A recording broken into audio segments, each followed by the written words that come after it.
पूरे देश में 3 लाल किला है।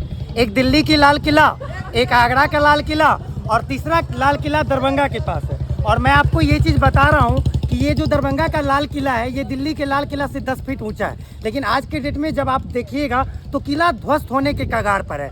हम लोग मिथिला स्टूडेंट यूनियन और हमारे साथी कई बार 26 जनवरी हो, 15 अगस्त पर हो, पेड़ के सहारे चढ़कर, आप चलिए दिखाते हैं हम आपको कि कैसा रास्ता है। पेड़ के सहारे चढ़कर हम लोग ऊपर चढ़ते थे और वहाँ पर झंडा तोलन करने का काम करते थे। हमारा प्रयास बस ये रहा कि किला का संरक्षण किया जाए, किला का जीर्णोद्धार किया जाए। अगर आगरा के ताजमहल में विश्वविद्यालय खोल दिया जाएगा तो आगरा के ताजमहल का क्या वैल्यू रह जाएगा। वही हाल हम लोगों के साथ है। राजा का विरासत हम लोगों को पूरा वरदान में मिला हुआ है। यहाँ पर यूनिवर्सिटी खोल दिया गया है जिसको पर्यटन के रूप में विकसित किया जा सकता था, इसको यहाँ पर यूनिवर्सिटी खोल दिया गया। पीछे में देखिएगा दरभंगा लाल किला है, वो टूटने के कगार पर है। अगर उसका मरम्मतीकरण नहीं किया जाए तो हम कह रहे हैं आने वाले समय में जो दरभंगा का अभिमान है वो दरभंगा का शराब बन जाएगा। वो कई लोगों का जान लेने का काम है। इस यूनिवर्सिटी की हिस्ट्री अगर हम पूछे तो क्या है, आप बताएं, क्योंकि हिस्ट्री के प्रोफेसर हैं। नहीं तो यूनिवर्सिटी की हिस्ट्री के बारे में थोड़ा बताइए प्लीज। मुझे तो यही पता है कि ये करीब जो है 50 साल इसका हो चुका है और इसका कई बार कार्यक्रम भी हुआ है और हर साल कार्यक्रम होता ही रहता है। जो भी वाइस चांसलर आते हैं मतलब बहुत अच्छा प्रोग्राम करता है। अभी जो है 28 तारीख को यहाँ ऑनरेबल गवर्नर साहब आरिफ मोहम्मद खान साहब आए हुए थे और उन्होंने बहुत सारा जो है मतलब प्रोग्राम दिया कि आप लोग डायरेक्ट प्रोफेसर भी हो सकते हैं, एसोसिएट भी हो सकते हैं, जो पेपर ने भी छापा है और वो ऑन रिकॉर्ड है। अच्छा, तो हिस्ट्री के बारे में आप थोड़ा सा बता सकते हैं कि एज अ सब्जेक्ट जैसे कोर्सेज आप पढ़ाते हैं जी, तो कैसे चेंजेस हुए हैं या क्या बदला है, या मतलब आपके हिसाब से आज इतिहास का दर्जा क्या कहाँ है समाज में? देखिए हिस्ट्री का जहाँ तक सवाल है इसके अंदर तो बहुत सारे ब्रांचेस है। सोशल हिस्ट्री है, पॉलिटिकल हिस्ट्री है, फिर इकोनॉमिक हिस्ट्री है। अब जहाँ तक हिस्टोग्राफी के लेवल से आप बात करेंगे तो उसके अंदर तो है नेशनल अप्रोच है, कॉमनल अप्रोच है, उसके बाद मार्क्सिस्ट अप्रोच है, उसके बाद सबाल्टर्न स्कूल ऑफ अप्रोच है, एंड देन रीजनल हिस्ट्री भी है जो साइंस एंड टेक्नोलॉजी से एसोसिएटेड है। ये 5 मोटा मोटी। और एक्चुअली हिस्टोग्राफी के अंदर फिर ये दूसरा फेज़ आता है कि साहब किस तरह से आप राइटिंग को प्रोत्साहित करते हैं, हिंदी में वो यानी वर्ड है, उसको आगे बढ़ाते हैं। क्योंकि यहाँ दरभंगा में हमने एक मिक्स ऑफ कल्चर देखा है, तो जो गंगा जमुनी तहजीब के बारे वो में है। बात होती है तो उसके बारे में थोड़ा बता सकते हैं यहाँ का कैसा कल्चर रहा है? वहाँ एक दूसरे से लोग मेल मोहब्बत से रहते हैं। Whatever the situation is existing, good situation here, सब मेल मोहब्बत से रहते हैं, एक दूसरे के साथ रहते हैं, बिल्कुल भाई भाई की तरह रहते हैं। This is the position in Darbhanga, standing जो पोजीशन है।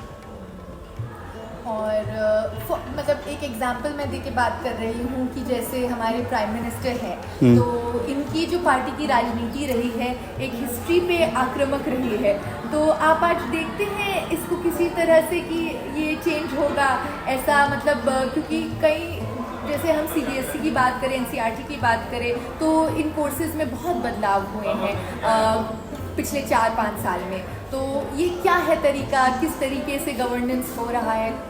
बात यह है कि जो भी आते हैं तो जो गवर्नमेंट है वो अपने हिसाब से हिस्ट्री लिखेगी।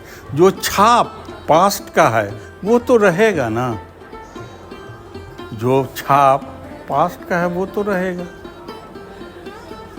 ये तो इंटरप्रिटेशन की बातें हैं ना कि किस तरह से उसको यानी आप मतलब कि ऑब्जर्व करते हैं और किस तरह से उसको इंटरप्रेट करते हैं। सपोज दैट कि कोई मर्डर होता है तो उसका इंटरप्रिटेशन 8 तरह से हो सकता है। हाँ भाई ऐसा हुआ, ऐसा हुआ, ऐसा हुआ, नहीं समझे, अपने ही लोगों का है, या इसके दुश्मन थे, या पैसा लेके आ रहा था, या फिर उसके पीछे पुरानी लैंड की दुश्मनी, मतलब इंटरप्रिटेशन किसी भी अंदाज से आप दे सकते हैं। एक आखिरी सवाल है कि मिथिला का कल्चर बहुत मायने में यहाँ पे हमें देखने को मिला, भाषा हो, फूड हो, या एक तरीके से रहन सहन हो लोगों का, क्योंकि geography decides culture I feel. तो यहाँ पे मिथिला में आपको लगता है कि कल्चर प्रिजर्व हुआ है? जो यहाँ पे स्टूडेंट यूनियन की भी बात है एक अलग राज्य की, तो इस पर आप क्या कहेंगे? आखिरी सवाल। देखिए, यहाँ पे तो मैं ये समझता हूँ, मेरा ये ऑब्जर्वेशन है कि गंगे जमनी तहजीब जो है वो बहुत ज़्यादा प्रिवेल करता है और एक दूसरे को लोग कोऑपरेट करते हैं without any caste, creed and religion. This is my understanding. Anything you want to say कि मिथिला के लिए आज सरकार को कुछ करना चाहिए, मिथिला राज्य के लिए या दरभंगा के लिए, क्योंकि आप यहाँ के पुराने भी हैं, तो बिहार में जैसे राजनीति चल रही है, आपको क्या लग रहा है जस्ट आम आदमी, आम नागरिक के हिसाब से? देखिए, हमारा के नाम के हिसाब पॉलिटिक्स से मेरा कोई इंटरेस्ट नहीं है। वो वोट के टाइम होता है कि ठीक है साहब, जिसे पसंद हुआ उसे दिया, जो कैंडिडेट है उसे पसंद हुआ दिया। तो यहाँ पे जो है सिचुएशन वो ठीक ही ठाक है, पॉलिटिकल सिचुएशन ठीक ही ठाक है। एनीथिंग यू वांट टू से रिगार्डिंग माइनॉरिटीज़ हियर? क्योंकि यहाँ पे मुस्लिम कम्युनिटी के भी बहुत लोग हैं, जैसे हमने देखा है कि आसपास सीतामढ़ी और अगर बोले सुपौल, तो यहाँ से ज़्यादा हमने मधुबनी से भी ज़्यादा हमने दरभंगा में देखा है। इट्स अ मिक्स पॉपुलेशन, तो इकोनॉमी भी मिक्स है।